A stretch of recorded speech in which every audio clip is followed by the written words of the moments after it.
بسم اللہ الرحمن الرحیم الحمد للہ رب العالمین والعاقبۃ للمتقین والصلاة والسلام علی سید الانبیاء والمرسلین وعلی آلہ وصحبہ اجمعین۔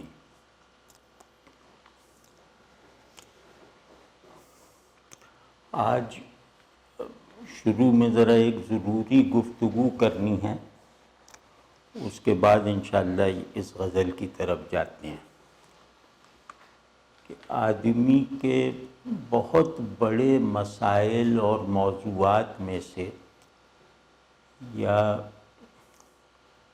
مقاصد میں سے ایک مقصد یہ ہے کہ اس کا علم احوال پیدا کرنے کے قابل ہو جائے۔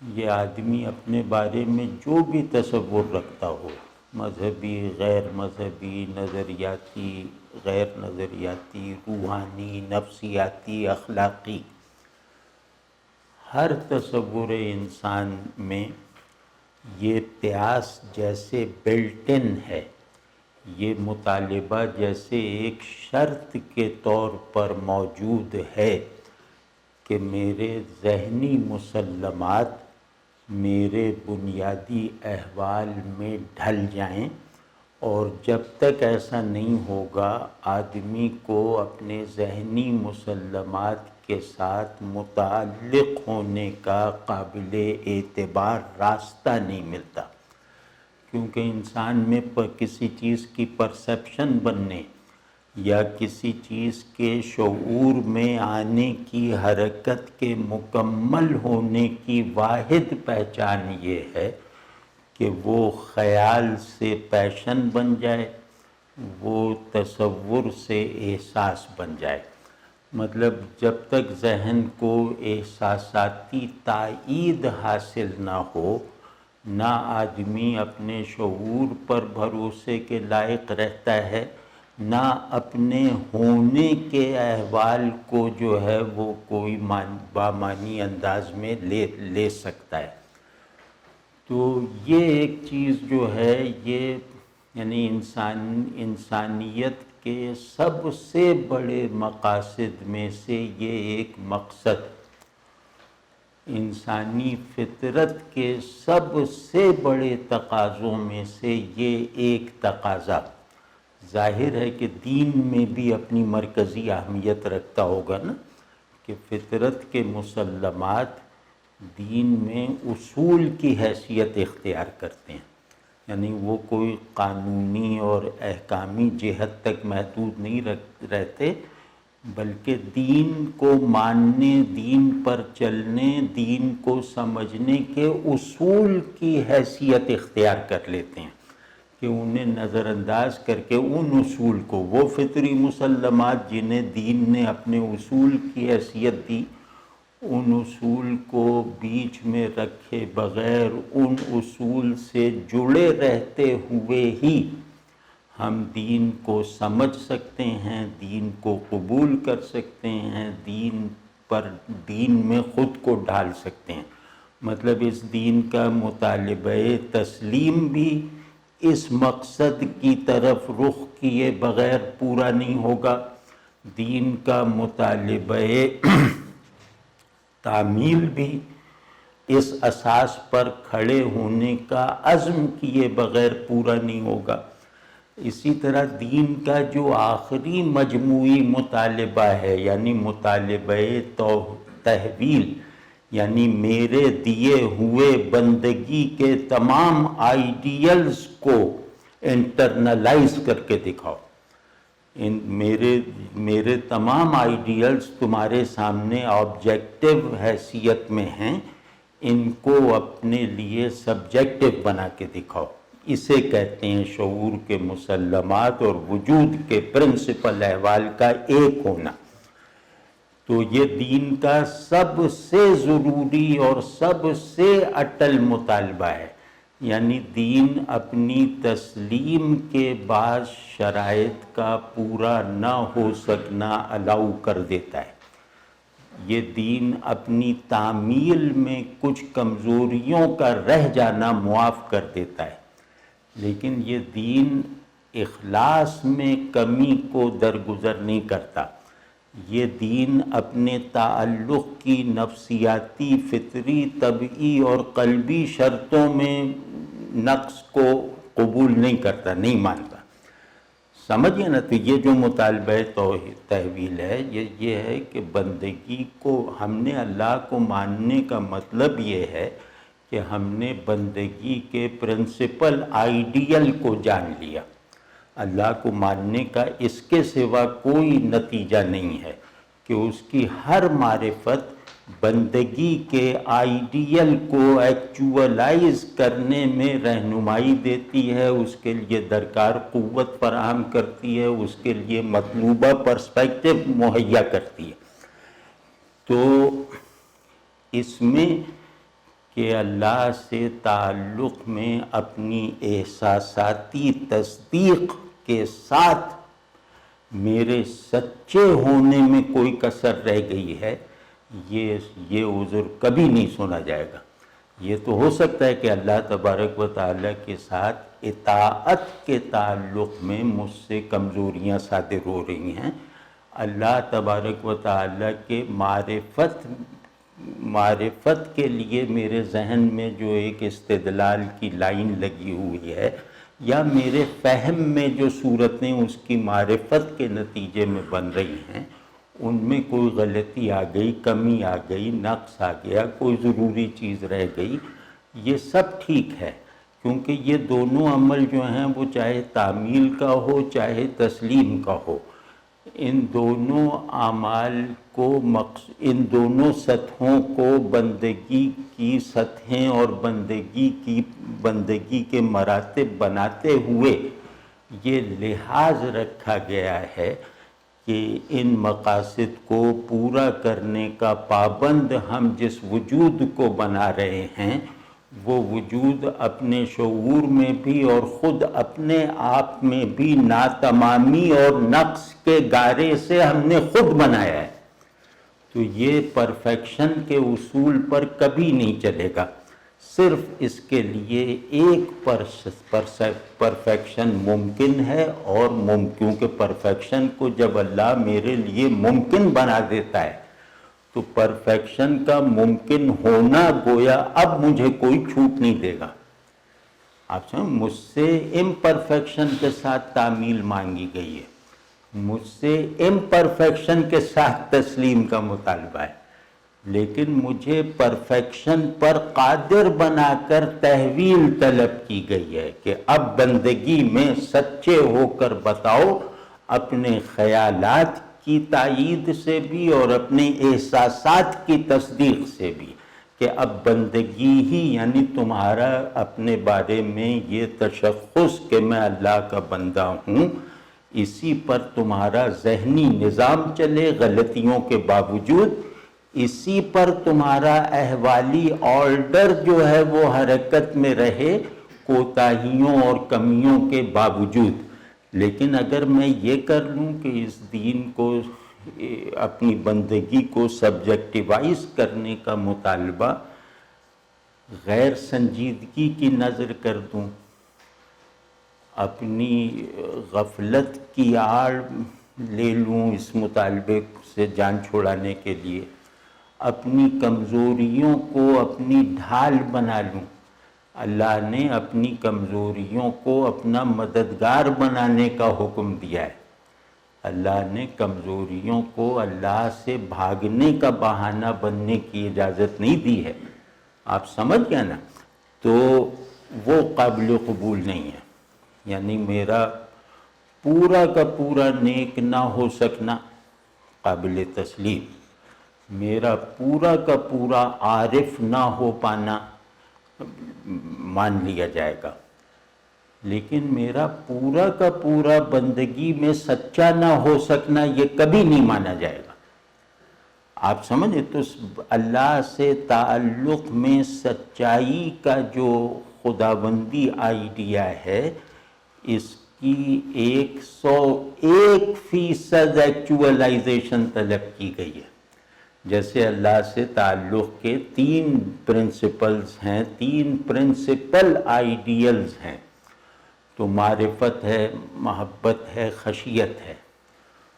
تو اس میں سب میں ناتمامی جو ہے وہ گویا ٹیکن فار گرانٹیڈ ہے، ان کی تکمیل میں ناتمام رہ جانا یہ تو ظاہر ہے کہ لازم ہے، لیکن یہ کہ ان کی تکمیل ان مطالبوں کا آڈینس بننے سے جان چھڑانا، ان مطالبات کو اپنے اندر بھی جگہ بنا لینے کی اجازت نہ دینا، اور ان مطالبات کو اللہ کے غیر کے علمی اور عملی اور نفسیاتی مطالبات کی بھیٹ چڑھا دینا، یہ نہیں سنا جائے گا، ٹھیک ہے نا؟ یعنی اللہ سے تعلق میں صداقت کے عناصر اگر کم ہو گئے تو اس کمی کو قبول نہیں کیا جائے گا۔ اس تعلق میں درکار دیگر عناصر اور ساز و سامان اگر کچھ کم و بیش ہو گیا تو وہ سب ٹھیک ہے، لیکن اس تعلق کا جو سبجیکٹو ورژن ہے اس میں خلا اور رخنے پیدا ہو جائیں، یہ نہیں سنا جائے گا، یہ نہیں مانا جائے گا، سمجھ گئے نا؟ تو مطلب جیسے ہم کئی مرتبہ میں نے عرض کیا کہ غلطی معاف ہوتی ہے، اس کی معافی کی قوت اور خواہش اور اس کا اچھا ہونا ہمیں بھی ودیت کیا گیا ہے کہ ہم اپنے حقوق میں کسی کی غلطی درگزر کرنے کو اچھی بات سمجھتے ہیں، چاہے اس پہ عمل نہ بھی کر پائیں تو بھی اچھی بات سمجھتے ہیں، لیکن بے وفائی کو معاف کرنا بے حمیتی سمجھتے ہیں۔ آپ سمجھیں؟ تو یہ اللہ نے اپنا جو نظام جزا و سزا کا ایک بڑا چینل ہے وہ ہماری فطرت اور ہماری نفسیات میں خود ہمارے فیصلوں کی بنیاد بنا کے دکھا دیا کہ ہم غلطی برداشت کرتے جاتے ہیں، بے وفائی ثابت ہو جائے تو پھر وہ برداشت کرنا خلاف حمیت ہوتا ہے۔ تو بے وفائی کا کوئی بہانہ نہیں ہو سکتا اللہ کی جناب میں، کمزوری کا، غلطی کا۔ ہو سکتا ہے کہ میری غلطیاں مجھے آخرت میں اللہ کا مقرب بنا دیں، لیکن میری یہ جو بے وفائی کا ایک عنصر بھی میری 1000 سالہ تہجد گزار زندگی میں داخل ہو جائے تو وہ ایک عنصر میری پوری تہجد سے بنی ہوئی 1000 سالہ تعمیر کو گرا دے گا، اس کو بے معنی بنا دے گا، ٹھیک ہے نا؟ تو ان میں سے میں ایک بات کہنا چاہ رہا ہوں جو آج کی نشست سے موضوعاتی مطابقت بھی رکھتی ہے، وہ یہ کہ کبھی اس بات کو غیر اہم نہ سمجھنا کہ اللہ نے جن اعمال کو اپنے تعلق کے لیے لازمی شرط بتایا ہے ان اعمال میں دل لگنا چاہیے۔ ان اعمال میں اگر دل نہیں لگتا تو تمہارے اندر بے وفائی کا وائرس داخل ہو چکا ہے، جو وہ وائرس ابھی کمزوری اور مضبوطی کی ٹرمز میں ٹرانسلیٹ نہیں ہوا، ابھی گناہ اور ثواب کی اصطلاحات کے دائرے میں نہیں آیا، لیکن وہ تمہیں جو ضرر پہنچا دے گا وہ کسی حرام عمل کو اختیار کرنا نہیں پہنچا سکتا، اور اس کے پہنچائے ہوئے ضرر کو عمر خضر کے برابر عبادت و اطاعت بھی پورے وہ ختم نہیں کر سکتی، کیونکہ آپ نے اپنے اندر بندگی کا انکار کر دیا ہے۔ آپ بندگی پرفارم کر رہے ہیں، بندگی لیو نہیں کر رہے۔ آپ سمجھ گئے نا؟ تو اللہ کی معرفت کیا وارد کرتی ہے کہ وہ صحیح بھی ہو اور مؤثر اور نتیجہ خیز بھی ہو۔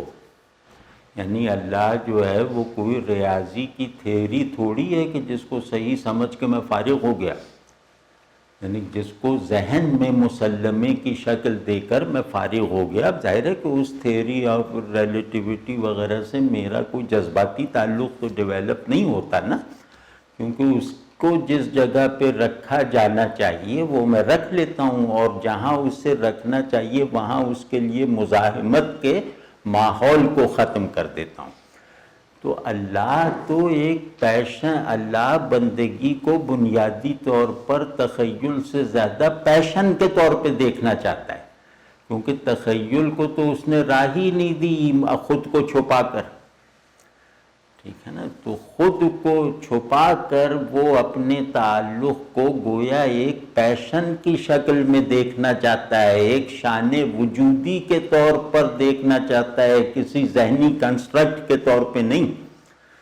تو اب اللہ کی معرفت وہ ہے جو ذہن کی تمام پیاس بجھا کر وجود کی سیرابی اور قلب کی شادابی کا مسلسل بندوبست کرتی رہے۔ ذہن کو روشن ہونے کے لیے مسلسل ایک کمک چاہیے روشنیوں کی، وہ اللہ کی معرفت فراہم کرتی ہے۔ قلب کو زندہ رہنے کے لیے اللہ سے تعلق کے احساسات کا تسلسل درکار ہے، وہ اللہ کی معرفت سے جنریٹ ہوتے رہتے ہیں، یعنی اللہ کو ماننے سے پیدا ہوتے رہتے ہیں۔ تو اسی طرح ارادے کو صحیح رخ پر اپنے فائدے کے راستے پر چلتے رہنے کے لیے اپنی درست مرادوں کو ماننے اور پروڈیوس کرتے رہنے کے لیے ایک لائن آف ایکشن کی ضرورت ہے، کچھ مقاصد عملی کی حاجت ہے، وہ بھی اللہ کی معرفت فراہم کرتی ہے۔ تو اللہ کی معرفت گویا مقصود کا علم اور اس مقصود تک پہنچنے کی ارادی طاقت اور اس مقصود کی طرف ارادے کو ہمیشہ متحرک رکھنے کے لیے جس شوق کی ضرورت ہے وہ شوق بھی فراہم کرتی ہے، ورنہ ارادہ مسلسل اپنے مقصود کی طرف مجاہدے کی حالت میں نہیں رہ سکتا۔ ذہن مسلسل کسی علم کو محفوظ رکھتے رکھتے اسے بھلا دیتا ہے۔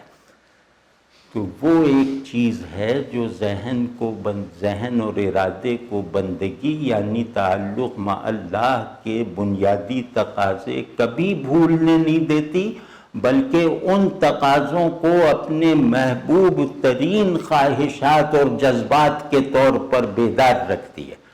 تو وہ بندہ وہ ہے جو بندگی کو اپنی سب سے بڑی خواہش بنا کر اس خواہش کی کشش میں مسلسل اضافے کا سامان کرتا رہے، اس خواہش میں شدت کا مسلسل بندوبست کرتا رہے، بس یہ کل بندگی ہے، اور یہ انسان ہونے پر اطمینان دلا دینے کا واحد ذریعہ ہے۔ یعنی جب تک میرے ذہن کو مطمئن کرنے والا خیال میرے قلب کی سرشاری کا سبب نہیں بنے گا، میرے نفس کو فلفلمنٹ میں نہیں رکھے گا، وہ خیال جھوٹا، وہ خیال ادھورا ہے۔ آپ سمجھ رہے ہیں نا؟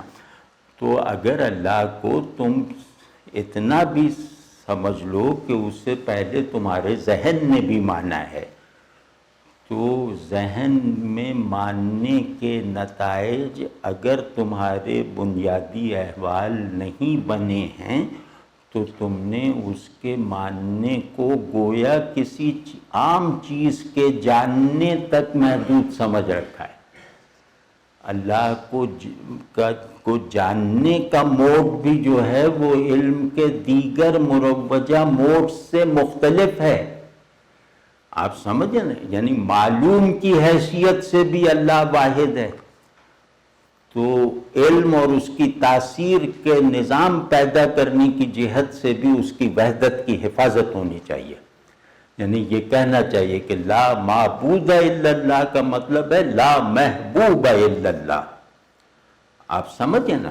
تو اب یہ ایمان جو ہے، یہ ایمان اپنی دو طرح کی مثال کے مطلب آسان کرنے کے لیے اپنے لیے میں عرض کر رہا ہوں کہ ایمان بالغیب اپنے دو شاہد مانگتا ہے، دو گواہ مانگتا ہے، جس سے پتہ چلے کہ یہ سچا ہے۔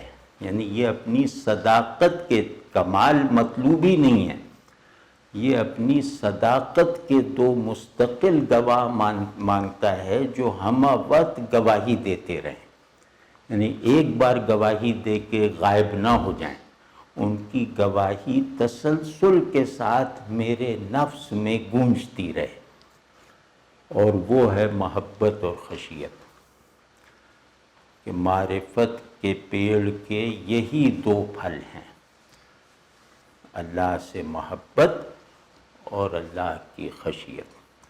تو محبت ہو یا خشیت، یہ دراصل میرے نظام وجود کے اصول ہیں۔ جس طرح معرفت میری کائنات شعور کا محور ہے، اسی طرح خشیت اور محبت پر میرے ہونے کا سارا نظام اپنے احوال اور اپنی بیسک حرکتوں اور قوتوں کے ساتھ چل رہا ہے۔ تو وہ کتنا بخیل آدمی ہے جو ذہن کو بھی اس اپنی بہترین صلاحیت کے ساتھ بندگی نہ سکھائے، قلب کو اس کی بہترین استعداد کے ساتھ اللہ کے حضور میں جھکا ہوا نہ رکھے، اور نفس کو اس کی طاقتور ترین قوتوں کے ساتھ بندگی کے راستے پر تیز رفتاری سے دوڑانے کے لائق نہ بنائے۔ اس کا ماننا نہ ماننا کوئی حیثیت ہی نہیں رکھتا جب تک ایمان کی یہ فطری تاثیر، اس میں کوئی اختیاری بات نہیں ہے، مطلب اس میں کوئی کسبی، اکتسابی اور مصنوعی بات نہیں ہے۔ اللہ کو مانتے ہی اس کی تاثیر کا ایک فطری آرڈر چل پڑتا ہے، نہیں زبان سے ذہن، ذہن سے دل، اور ان تینوں کی ہم نوائی کے ساتھ نفس پر اس کا غلبہ، یہ تینوں مل کر پھر اللہ پر ایمان کو نفس پر غالب کرتے ہیں۔ آپ سمجھیں نا؟ تو اگر تم نے اس بنیادی مقصود کو نہ مانا کہ نفس حیوانی کو نفس ابدیت بنانا ہے، تو پھر تمہارے ماننے، تقریریں کرنے، واعظ و نصیحت کرنے، تبلیغیں کرنے، تحریکیں چلانے، ان سب کا کیا مصرف رہ جائے گا؟ کیا معنی ہے ان کے؟ تو یہ جو ہے کہ اللہ سے تعلق میں میرا دل لگے، یعنی تعلق باللہ میرے خیالات میں بھی اجالا پھیلا دے، اور میرے احساسات و جذبات میں بھی بندگی کی پرزور روح دوڑا دے۔ تو وہ جو یہ جو مقصد اور ثابت شدہ مقصد، یہ کوئی میں تھوڑی بنا کے کہہ رہا ہوں، یہ ہر رخ سے ثابت ہے۔ تو اس مقصد کو حاصل کرنے کے لیے جمالیاتی ذوق کی تربیت ضروری ہے۔ جن لوگوں کا جمالیاتی ذوق ناپختہ ہے، وہ تعلق باللہ کے عارفانہ، مجاہدانہ، عاشقانہ مطالبات پورے نہیں کر سکتے۔ خشیت کیا ہے؟ مجاہدانہ جذبہ تعلق۔ خشیت کیا ہے؟ اطاعت کی طاقت فراہم کرنے والا خدائی نصرت کا نظام۔ تو اللہ چاہتا ہے کہ ہمارے تعلق اس کی اطاعت کی بنیاد پر ہو، اور دوسری طرف ہمارا تعلق اطاعت کو بوجھ نہ بننے دے، جبر نہ بننے دے۔ تو اس تعلق کی روح عاشقانہ ہونی چاہیے، یعنی عاشق بنے بغیر آدمی اللہ کا حکم بغیر احساس جبر کے قبول کر ہی نہیں سکتا۔ اللہ سے محبت رکھے بغیر اللہ کی خشیت کو اپنے اندر سمو ہی نہیں سکتا۔ یہ محبت ہے جو اللہ کی خشیت کو میننگ فل، پروڈکٹیو، محبوب اور مرغوب بناتی ہے۔ ٹھیک ہے نا، کہ میں یہ کہہ سکوں کہ اللہ سے ڈرنا کتنا اچھا لگتا ہے۔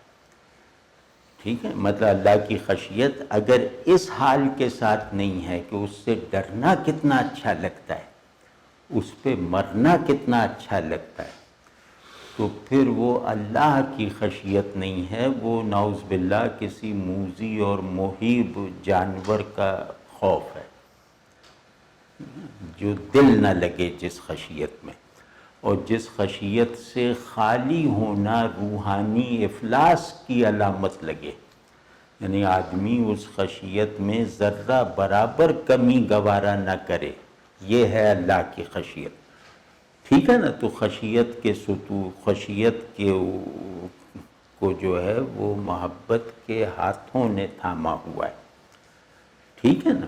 تو محبت اور خشیت از روئے نتائج مختلف ہو سکتی ہیں، لیکن از روئے حال ان میں اختلاف نہیں ہے، یعنی ہم از روئے حال یہی کہیں گے کہ اللہ کی محبت ہی اس کی خشیت ہے، اللہ کی خشیت ہی اس کی محبت ہے، ٹھیک ہے؟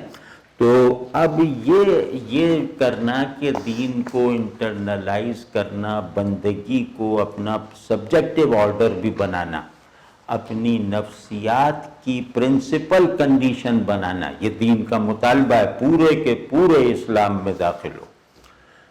تو یہ مطالبہ جمالیاتی شعور کی بیداری اور جمالیاتی ذوق کی بلندی کے بغیر پورے نہیں ہو سکتے، کیونکہ جمالیاتی شعور ہی میں میرے اندر وہ سب سے بڑی دستیاب قوت ہے جو آبجیکٹ کو سبجیکٹیوائز کرواتی ہے، آپ سمجھئے نا؟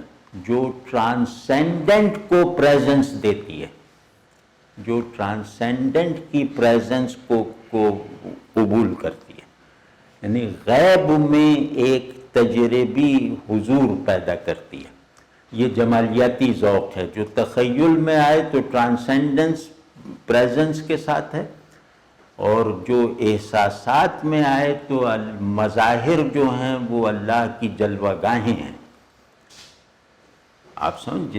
تو علم کس کو کہتے ہیں؟ علم کہتے ہیں فارم کو اس کے ایسنس کی نسبت سے سمجھ سکنا، کثرت کو وحدت کی نسبت سے جان سکنا، یہ علم ہے۔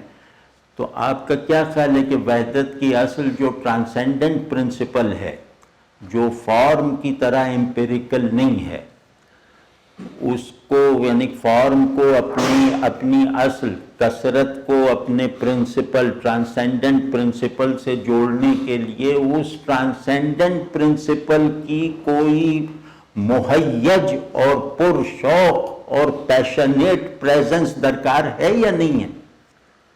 تو وہ ایمانی تخیل سے ہوتی ہے۔ تو یہ سارا جو ہے نہیں، جمالیاتی شعور ہی سے تخیل پیدا ہوتا ہے، وہ تخیل جو غیب کو، جیسے غیب کو لا تعلقی کی دھند میں نہیں جانے دیتا، اور جمالیاتی ذوق سے ہی اللہ کی وہ محبت اور اللہ کی وہ خشیت پیدا ہوتی ہے جو کائنات کو مجموعہ مظاہر سمجھ کر اس کے ساتھ تعلق کے سارے نظام کو اللہ کی دوستی میں صرف کر دینے کے لائق بناتی ہے۔ پھر آدمی اس پوزیشن پہ چلا جاتا ہے کہ میں جس سے بھی محبت کرتا ہوں اس میں اللہ کی محبوبیت کا مزید تجربہ اور انکشاف ہوتا جاتا ہے، یعنی میری ہر محبت اللہ کے محبوب ہونے کی کیفیت میں کسی نئی کیفیت کا اضافہ کر دیتی ہے۔ یہ ہم سے اور آپ سے طلب نہیں کیا گیا۔ تو یہ جو یعنی بندگی کا پیشن بن جانا، پیشن کسے کہتے ہیں؟ جس کی تائید شعور اپنے بہترین تخیل کے ساتھ کرے اور احساسات اپنی مجموعی وحدت کو گویا آپریٹو اور فنکشنل بنا کے کریں، یعنی کہ جذبوں کا مرکز اور خیالوں کا مرکز ہم حال اور ہم مقصد ہو کر رہ جائے۔ تو یہ جو بڑا مقصود ہے، یہ ممکن ہی نہیں ہے جمالیاتی ذوق اور شعور کی تربیت کے بغیر۔ تو آپ سمجھیں نا کہ جمالیات کسے کہتے ہیں؟ جمالیات کہتے ہیں کہ عشق کو خوشگوار بنانا، کمٹمنٹ کو پر لطف بنانا، مجاہدے کو راحت بخش بنا دینا، چیزوں کو منزل علم سمجھنے کی بجائے ذریعہ علم بنانا. آپ سمجھیں نا؟ تو یعنی انسانی نفس میں بلندی کے اور پاکیزگی کے ان عناصر کو بیدار کرنا جو حق اور جمال حق کی آئیڈینٹی کو قبول کرنے کے لائق ہوں، کہ کسی چھوٹے سے چھوٹے آبجیکٹ کا علم بھی، کلینکل علم، اس کا میکینیکل علم، اس کا میتھمیٹیکل علم، اس کا کانسیپچول علم،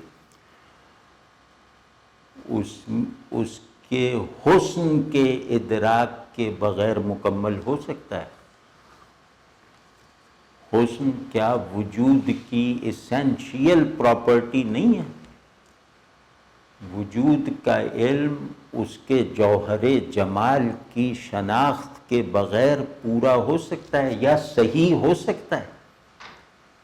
مطلب میرا یہ گلاس کا علم بھی اس وقت تک مکمل نہیں ہے جب تک میرا جمالیاتی شعور اور جمالیاتی ذوق اس سے مطابقت یا نسبت نہ پیدا کرے یا اس پر اپلائی نہ ہو. آپ سمجھیں؟ تو چیز میں سے، چیز کے علم میں سے اگر اس کا حسن منہا ہو گیا تو اس خلا کو عقل سے، منطق سے نہیں بھرا جا سکتا، اس علم کو مکمل نہیں کیا جا سکتا جمالیاتی شعور کی کمک لیے بغیر. آپ سمجھیں؟ علم کسے کہتے ہیں؟ کہ آبجیکٹ ایز پریزنس اور آبجیکٹ ایز ایسنس، ان میں مطابقت کے ساتھ شعور کو مطلب جاننے کے لائق بنانا. آپ سمجھیں؟ تو آبجیکٹ ایز پریزنس کو اگر آپ نے نہیں سمجھا یا اس کے سمجھنے میں کوئی کمزوری دکھائی ہے تو اس کمزوری کے حساب سے اس کے ایسنس کے شعور میں بھی نقص رہ جائے گا. ٹھیک ہے؟ کیونکہ ایسنس سے فارم کا سب سے گہرا اور یقینی تعلق اس فارم کی پریزنس میں ڈھلتا ہے. آپ سمجھیں نا؟ حقیقت کا سب سے زیادہ موجب عمل حصہ اس کی شان ظہور ہوتی ہے. تو حق کو شان ظہور کے ساتھ، یعنی اشیاء کو حق کی شان ظہور کی حقیقت میں کھپائے بغیر اشیاء کا علم حاصل ہو سکتا ہے؟ تو اب آپ خود سوچ لیں کہ یہ جو شان ظہور کے ساتھ نسبت موجودات ہے، سب سے گہری نسبت وجود اللہ کی شان ظہور ہے، شان تخلیق سے بھی پہلے کی چیزیں اللہ کی شان ظہور کی نسبت سے حقیقی ہیں، شان تخلیق کی رعایت سے واقعی ہیں. تو چیزوں کی واقعیت کو تم ماسٹر کر لو، کیپچر کر لو، ان کو ان کے حقیقی کانٹیکس سے منقطع کر کے، تو وہ علم کہلا سکتا ہے. وہ تو چیزوں کی مینجمنٹ ہے نا، علم تو نہیں ہے. اس سے ٹیکنالوجی پیدا ہو سکتی ہے، علم تو نہیں پیدا ہو سکتا. تو یہ جمالیاتی شعور ہے جو تھنگ ایز پریزنس اور تھنگ ایز ایسنس، ان دونوں کو حق کی شان ظہور سے نسبت دے کر حسین بنا کر بامانی بناتا ہے. تو آپ خود سوچ لو کہ وجود کے معنی کی تشکیل اگر جمالیاتی فلفلمنٹ کے ساتھ ہو تو یہ اس وجود سے شعور کے تعلق کی آخری منزل کہلائے گا یا نہیں؟ ٹھیک ہے نا؟ تو اب یہ بات ہمیشہ یاد، ہمارا یہ کام اس مقصد کے لیے ہے کہ ہم تعلق باللہ کے لیے درکار نفسیاتی ری اسٹرکچرنگ اپنی کریں جو جمالیاتی شعور و ذوق کی بیداری کے بغیر ممکن نہیں ہے. آپ سمجھ آپ ذرا دیکھیے کہ آئیڈیا آف بیوٹی سے میں خیالی چیز کا اظہار کروں تو وہ پرکشش ہے، اور آئیڈیا آف بیوٹی کے بغیر میں کسی مفروضے کا اظہار کروں تو وہ بے کشش ہو جاتا ہے، چاہے اس کو جتنی بھی لاجک فراہم کر دی جائے. صرف جمالیاتی شعور کسی ناممکن وجود کا تصور باندھ کے اسے پرکشش بنا دیتا ہے، جبکہ شعور کی غیر جمالیاتی قوتیں کسی آبجیکٹ کے وجود کو، کسی ماورائی آبجیکٹ کے وجود کو منطقی بنا کر بھی اسے میری ضرورت نہیں بنا سکتی، اسے میرے لیے پرکشش نہیں بنا سکتی۔ تو تم سوچ لو کہ اس ذوق کی آبیاری، اس شعور کی نرچرنگ کا دینی مرتبہ اور روحانی حیثیت کیا ہے۔ کبھی نہ فقہ تمہیں اللہ سے تعلق کو فلفلنگ بنا سکتی ہے، نہ علم الکلام اللہ سے تعلق میں تمہیں سچا ہونے کا یقین دلا سکتا ہے، ٹھیک ہے، کچھ نہیں ہو سکتا۔ نہ اخلاق تمہیں کوئی اخلاقی بیداری سے تم بہت زیادہ آگے نکل جاؤ گے، بالکل نہیں۔ جب تک تمہارے پسند ناپسند، تمہارا حسن اور بدصورتی کا حکم لگانے والا احساس اس میں شامل نہیں ہوگا کہ جو اللہ سے منسوب نہیں وہ بدصورت ہے۔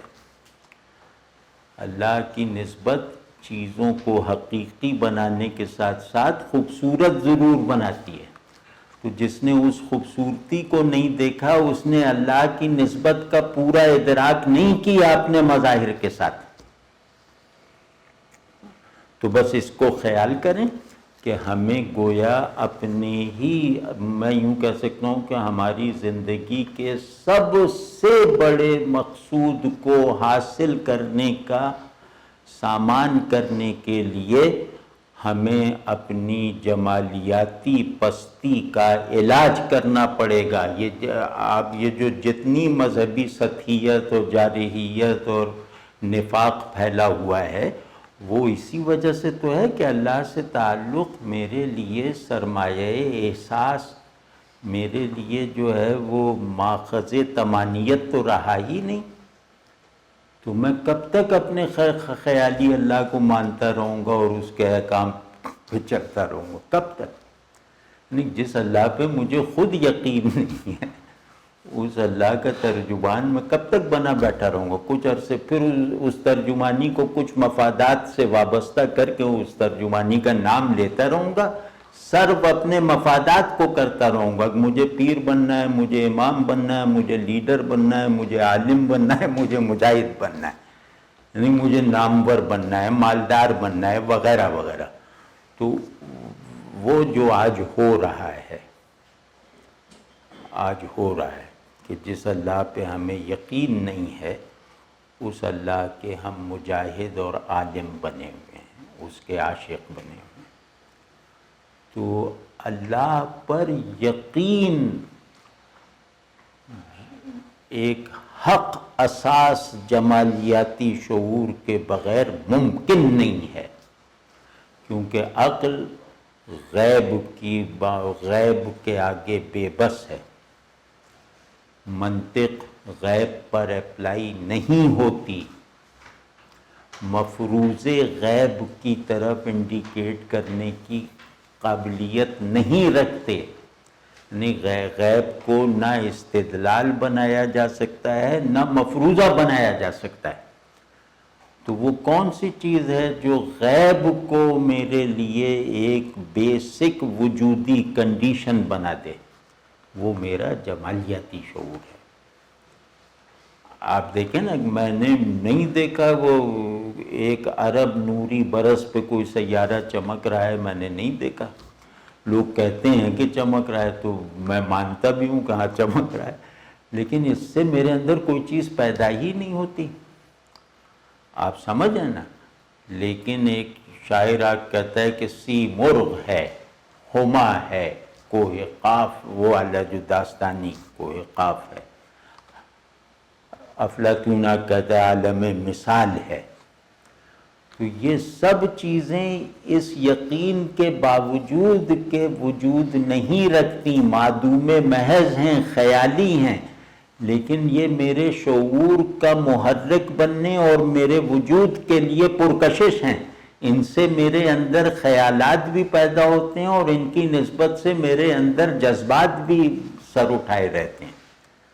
یہ جمالیاتی شعور کا کارنامہ ہے نا. تو اگر اللہ کی جناب میں، یعنی اللہ جو غیب مطلق میں ہے، جس میں کوئی کھڑکی نہیں کھول سکتی، اس غیب مطلق میں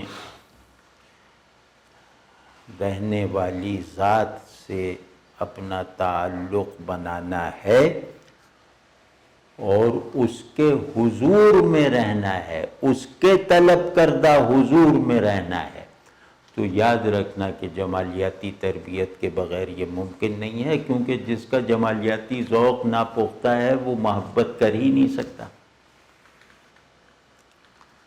آپ سمجھیں نا، جمالیاتی ذوق کے بغیر تو محبت نہیں ہوتی، ورنہ محبوب یہ بازاری لوگ بن کے رہ جاتے ہیں. مطلب جمالیاتی ذوق نہ ہونے سے پھر بس اسٹاپ کا محبوب اور گلی کا عاشق یہی آپس میں ایک دوسرے سے محبت نفرت کرتے رہتے ہیں. تو تم خود سوچ لو کہ جس کے بغیر اللہ کی محبوبیت کو جذب کر لینے کی صلاحیت نہیں پیدا ہو سکتی، اس کی محبوبیت کی ریئلائزیشن نہیں پیدا ہو سکتی، اس کو نظر انداز کرنے کا خطرہ مول لینا چاہیے. وہ آدمی اس سوال کو سمجھ ہی نہیں سکتا کہ حق کیا ہے جو یہ نہ جانتا ہو کہ حسن کیا ہے. اس کو اس سوال کا جواب دینے کی اہلیت ہی نہیں حاصل، جو یہ نہ جانتا ہوں جمال کیا ہے. حق کیا ہے کا ہر جواب جمال کیا ہے کہ جواب کا تقاضا کرتا ہے. یہ اس کی پری کوالیفیکیشن ہے، پری کوالیفیکیشن بھی ہے اور اس کا نتیجہ بھی ہے. حق کیا ہے کا جو بھی جواب ملے گا مجھے یقینی، اس میں حسن کیا ہے کا سوال بھی حل ہو چکا ہوگا، خیر کیا ہے کا مسئلہ بھی تمام ہو چکا ہوگا. تو اب آپ سوچو کہ اس غرض سے ہم یہ سب کام کر رہے ہیں. ہم کوئی شاعرانہ آ اور واہ واہ کے پیچھے نہیں لگے ہوئے، ٹھیک ہے. ہم شاعری کو کوئی نظریہ سمجھ کے نہیں پڑھ رہے، ٹھیک ہے نا.